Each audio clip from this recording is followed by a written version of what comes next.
बस आज हम पढ़ेंगे जनजातीय समाज में धर्म। पिछले वीडियो में हमने देखा था जनजातीय समाज में जादू क्या है। तब हमने कहा था मानव ने जब अतिमानवीय, अलौकिक और काल्पनिक अदृश्य शक्ति पर विजय प्राप्त करने के लिए दो आधारों का सहारा लिया। जब उसने आदेश देकर अपनी इच्छा की पूर्ति कराई तो वहाँ पर जादू का उदय माना गया।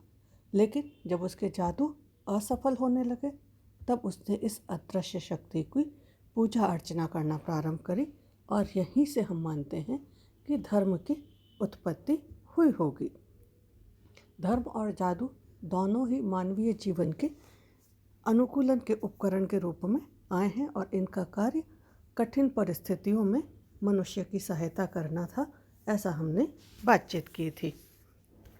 उसी को आगे बढ़ाते हैं तो हम देखते हैं जनजातीय समाज में धर्म क्या है। अब जब भी प्राकृतिक घटनाएं घटित होती थी तो आदि मानव के मन में भी यह, क्योंकि चिंतनशील तो रहा ही मनुष्य हमेशा से, तो उनके मस्तिष्क में भी यह स्वाभाविक प्रश्न उठता था कि इन घटनाओं का संचालन कौन करता है। और वह यह भी चाहता था, साथ में ऐसे प्रयास भी करता था कि इन प्राकृतिक शक्तियों से अपनी रक्षा कर सकें। इस सब का परिणाम यह हुआ कि वह परिस्थितियों के मध्य अपने को असहाय मानने लगा। ज्ञान जो था वो बहुत अधिक विस्तृत नहीं था, बहुत अधिक वैज्ञानिक परिस्थितियाँ उस समय नहीं थी, तो ज्ञान के अभाव में वह इस प्रकार की धारणाएं विकसित करने लगा कि इन घटनाओं का संचालन एक ऐसी अदृश्य शक्ति के माध्यम से होता है जो मनुष्य से परे है। तो मैंने आपको पहले ही बताया कि वह अतिमानवीय, अलौकिक, काल्पनिक शक्ति की बातचीत वहाँ पर कर रहा है। उसने उस शक्ति के रूप को स्वीकारा और स्वीकार करने के बाद मनुष्य ने उस शक्ति में पूजा आराधना जैसे कार्यों को विकसित किया और इसी प्रकार धर्म नामक संस्था का जन्म जो है वह प्रारंभ हुआ।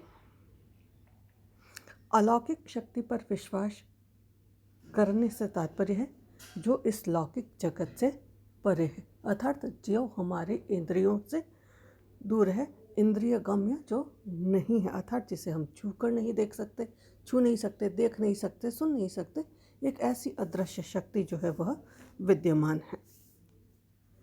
धर्म किसी भी संस्कृति का हम माने तो एक अभिन्न अंग है। धर्म का अस्तित्व सभी प्रकार के समाजों में पाया जाता है। आदिम समाज में धर्म का महत्व ज़्यादा था, वहीं आधुनिक समाज को देखें तो जिस प्रकार का धर्म का महत्व आदिम समाज में था उतना अधिक महत्व दिखाई नहीं देता है। भारतीय संस्कृति में धर्म शब्द संस्कृत के धृ धातु से बना है जिसका अर्थ है धारण करना। धर्म का अंग्रेजी शब्द रिलीजन लैटिन भाषा के रेलिजियो से बना है और रेलिजियो मूल रूप में लिंग से उत्पन्न हुआ है। लिंग का अभिप्राय दैनिक संप्रेषण के चिन्हों में विश्वास और उनका पालन करना है, अर्थात रिलीजन ऐसी क्रियाओं का संपादन है जो मनुष्य और पारलौकिक शक्तियों को एक साथ बांध सके, अर्थात जो पारलौकिक शक्ति है उसके साथ मानवीय संबंध स्थापित हो सके। उस आधार पर यह दैनिक संप्रेषण के माध्यम से यह संभव हो सकता है, तो उसको उन्होंने रिलीजन कहा है। स्टीफन कहते हैं धर्म का अंग्रेजी शब्द रिलीजन रेलीगेयर से ही बना है जिसका तात्पर्य है बांधना, अर्थात मनुष्य को ईश्वर से बांधना। अब हम परिभाषा देखें तो सबसे पहली परिभाषा देखें मजूमदार और मदान। मजूमदार मदान कहते हैं धर्म किसी भय की वस्तु अथवा शक्ति का मानवीय परिणाम है जो पारलौकिक है, इंद्रियों से परे है। यह व्यवहार की अभिव्यक्ति तथा अनुकूलन का रूप है जो लोगों को अलौकिक शक्ति की धारणा से प्रभावित करता है, अर्थात धर्म जो है एक अलौकिक शक्ति में विश्वास है जो मानवीय इंद्रियों से परे है, जो इस जगत में नहीं है। यह लोगों की अभिव्यक्ति का साधन है, समस्याओं या परिस्थितियों के साथ में सामंजस्य या अनुकूलन स्थापित करती है।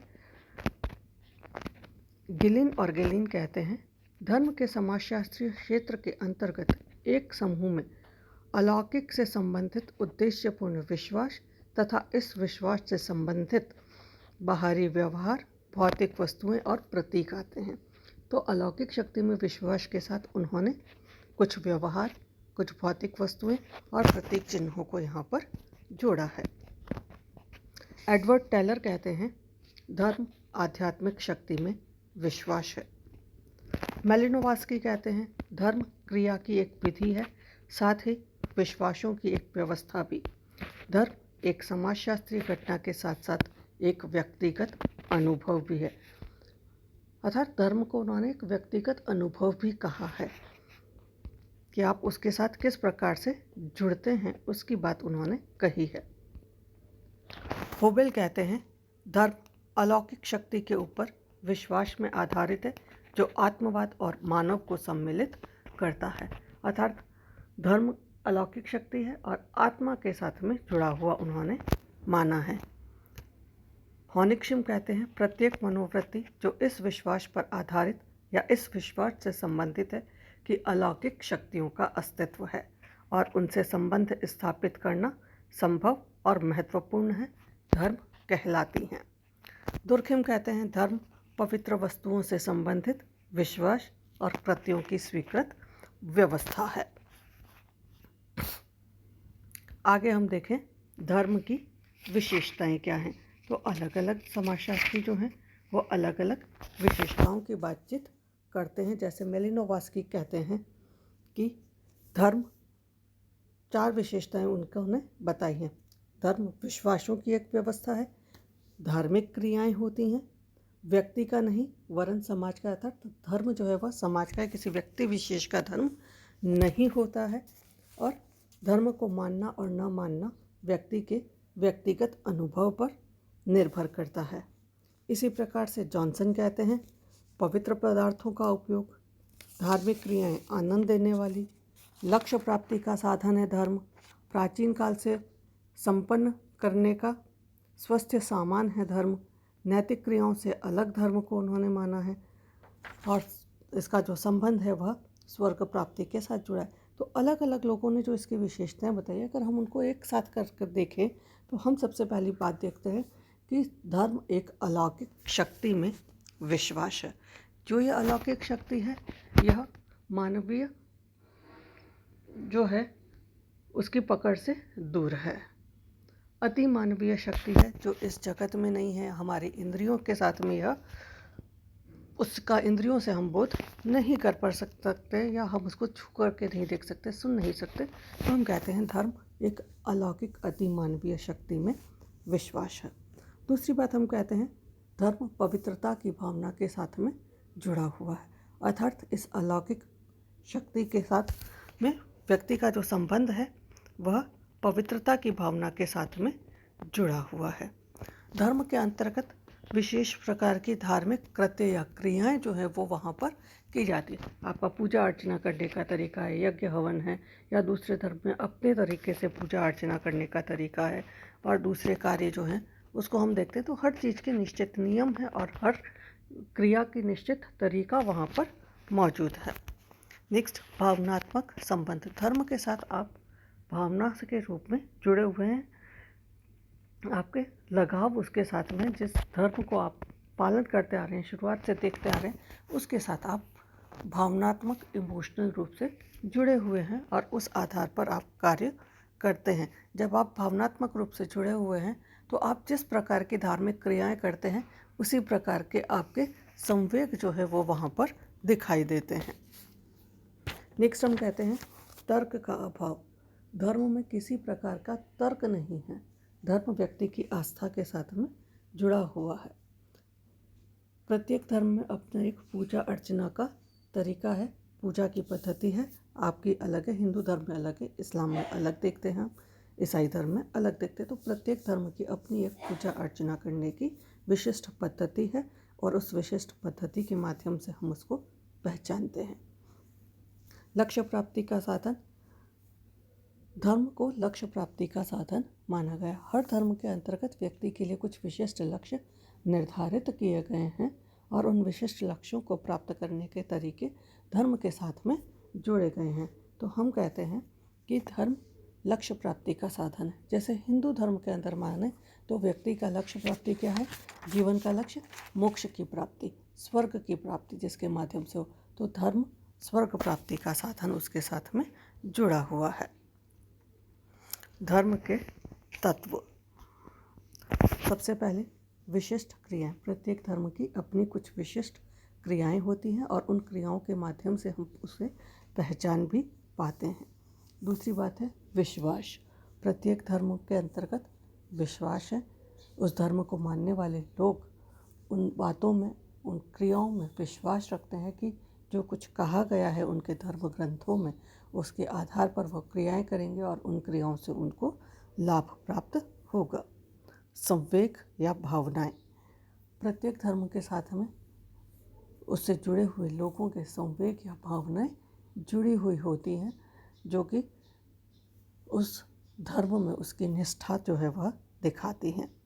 प्रत्येक धर्म के अपने अलग अलग धार्मिक संगठन जो हैं वह बने हुए हैं।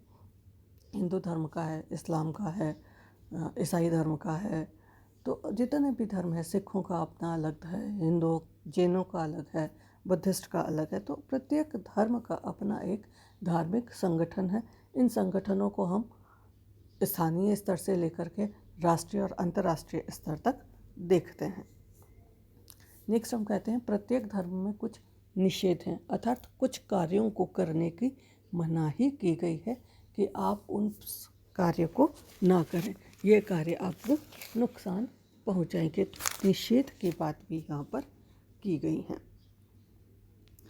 उसके बाद है प्रत्येक धर्म के अपने प्रतीक चिन्ह होते हैं। इन प्रतीक चिन्हों के माध्यम से हम धर्म को पहचान पाते हैं। जैसे धार्मिक जो स्थल हैं उनके ऊपर उसके प्रतीक चिन्ह बने होते हैं। मंदिर है तो गुंबद दिखेगा, पताका नजर आएगी। मस्जिद बनी हुई है तो आपको चांद तारे दिखेंगे उसके ऊपर। सिखों का है तो अपना एक प्रतीक चिन्ह है, गुरुद्वारे के ऊपर आपको वो नजर आएगा। तो प्रत्येक धर्म के अपने प्रतीक चिन्ह हैं, उसके माध्यम से हम उन धर्म को पहचान पाते हैं। धार्मिक संस्तरण की बात करें तो प्रत्येक जो धर्म है उसके अंतर्गत धार्मिक क्रियाओं को संपन्न करने वाले जो व्यक्ति हैं उनका अपना एक धार्मिक संस्तरण वहाँ पर देखा जाता है। और जो धार्मिक कार्यों को करने वाले व्यक्ति हैं उनका समाज में स्थान जो है वह उच्च माना गया है हर धर्म के अंतर्गत। तो धर्म के अंतर्गत जो धार्मिक क्रियाएं कराने वाले व्यक्ति हैं उनका भी धार्मिक संस्तरण है। मंदिर है, मस्जिद है, तो वहाँ पर भी विभिन्न प्रकार का जो धार्मिक क्रियाओं को संपन्न कराने वाले व्यक्ति, उनमें भी आपस में संस्तरण की व्यवस्था को देखा जा सकता है। यह धर्म से संबंधित सामान्य जानकारी है। अब इसके बाद हम अगले वीडियो में देखेंगे कि धर्म के संबंधित जो उत्पत्ति के सिद्धांत हैं वो सिद्धांत कौन कौन से हैं। Thank you.